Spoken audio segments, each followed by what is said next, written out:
వాడు పాలించు ఇప్పుడు రెడ్డు వచ్చిండు, అంతకుముందు ఎవడు పాలించు రెడ్డు వచ్చి రేపు వాడు వస్తాడు. నువ్వు రావు నేను రావు, మరి నువ్వు నేను రావాలంటే ఏంది? ఇప్పుడే కాళీ సార్ చెప్పిండు మనం 20% ఒరిజినల్ ఉన్నాం. మన కులం కంటే ఏ కులం ఎక్కువ కాదని పర్సెంటేజ్ మనం ఉన్నాం. మరి ఎందుకు వస్తలేము? రాజ్యాంగంలో చట్టసభకి అయితే పోవాలి, మనం అసెంబ్లీకి అయితే పోవాలా, పార్లమెంట్కి అయితే పోవాలా, కానీ బీఫామ్ల కోసం ఎవరు ఎడుతున్నామంటే బాగానే అడగాలి. మరి ఇది ఇది ఇది పోవాలంటే ఏం చేయాలి అంటే ఈ నీతి మన ఇవ్వంతాను లేదు, ఇవ్వంతాను లేదు. నిజం చెప్తున్నా, బీఫామ్ల కాడికి వచ్చే వరకు సందులు మూలిపోతాం, వాంతాన పైరు చేయాలా, వీంతాన పైరు చేయాలా, రెడ్డొంతానికి కమ్మంతానికి ఎవరు చూపితే వానికే బీఫామ్లు వస్తాయి. వానికి అనుకూలంగానే ఎమ్మెల్యేగా ఉంటాడు, వానికి అనుకూలంగానే ఎంపీగా ఉంటాడు. మనం ఎప్పుడు చైతన్యం అవుతామండి?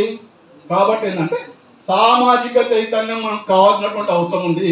సామాజిక చైతన్యం కాకుండా నువ్వు నేను గౌరవించబడకుండా, నిన్ను నేను గౌరవించకుంటే, నన్ను నువ్వు గౌరవించకపోతే మనం ఇంకా 100 సంవత్సరాలైనా ఈయనే ఉంటాం, అడగతిని ఉంటాం, ఇప్పటికైనా రోషానికి పోతాం. ఈ మాట చెప్పడానికనే నీటికి వచ్చిన.